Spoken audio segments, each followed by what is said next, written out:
positif otonomi daerah. Dampak positif otonomi. Undang-Undang Dasar 1945 telah mengatur hubungan antara pemerintah daerah Indonesia dengan pemerintah pusat melalui hasil amandemen pasal 18. Dalam Undang-Undang Nomor 32 Tahun 2004 telah diatur otonomi daerah beserta beberapa peraturan untuk pemerintah. Semua sistem tentu tidak ada yang sempurna. Sebab itu hal ini dapat memunculkan dampak positif dan dampak negatif otonomi daerah. Berikut ini dampak positif dari otonomi daerah. 1. Berkembangnya sosial budaya. 2. Pertahanan dan keamanan.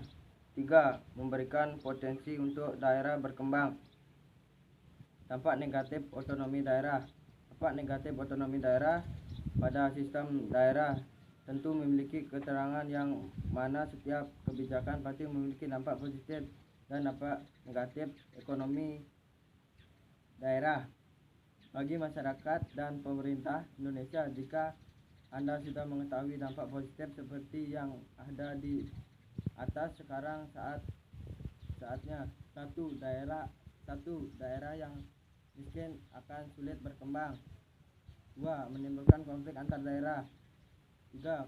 Koordinasi antara daerah yang tidak terjalin. Materi kedua. 2 kali publik menyaksikan aksi Presiden Joko Widodo menunjukkan kekesalan dan kemarahan kepada para menteri yang dianggap bekerja biasa-biasa dan tidak memiliki sense of pride dalam situasi pandemi COVID-19. Ini pertama, pada sidang paripurna Kabinet 18 lalu yang videonya baru diunggah 10 hari kemudian. Kedua, pada rapat berbatas Kabinet tanggal 7 Juli di Istana Kepresidenan Jakarta. Materi ketiga, dalam Undang-Undang 24 2009 tidak ada peraturan tentang kewajiban pemasangan gambar atau foto presiden dan atau pemasangan dalam hal lambang negara ditempatkan bersama-sama dengan gambar presiden dan atau gambar wakil presiden seperti yang dinyatakan pada pasal 55 Undang-Undang 24 2009.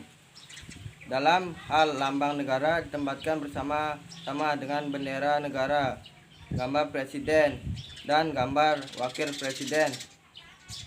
Menggunakan diatur dengan ketentuan lambang negara ditempatkan di sebelah kiri dan lebih tinggi daripada bendera negara, dan gambar remi presiden dan wakil presiden ditempatkan sejajar dan dipasang lebih rendah daripada lambang negara. Dalam hal bendera negara, sebagian maksud pada ayat 1 huruf A dipasang di dinding, lambang negara diletakkan di tengah atas antara gambar resmi presiden dan gambar wakil presiden.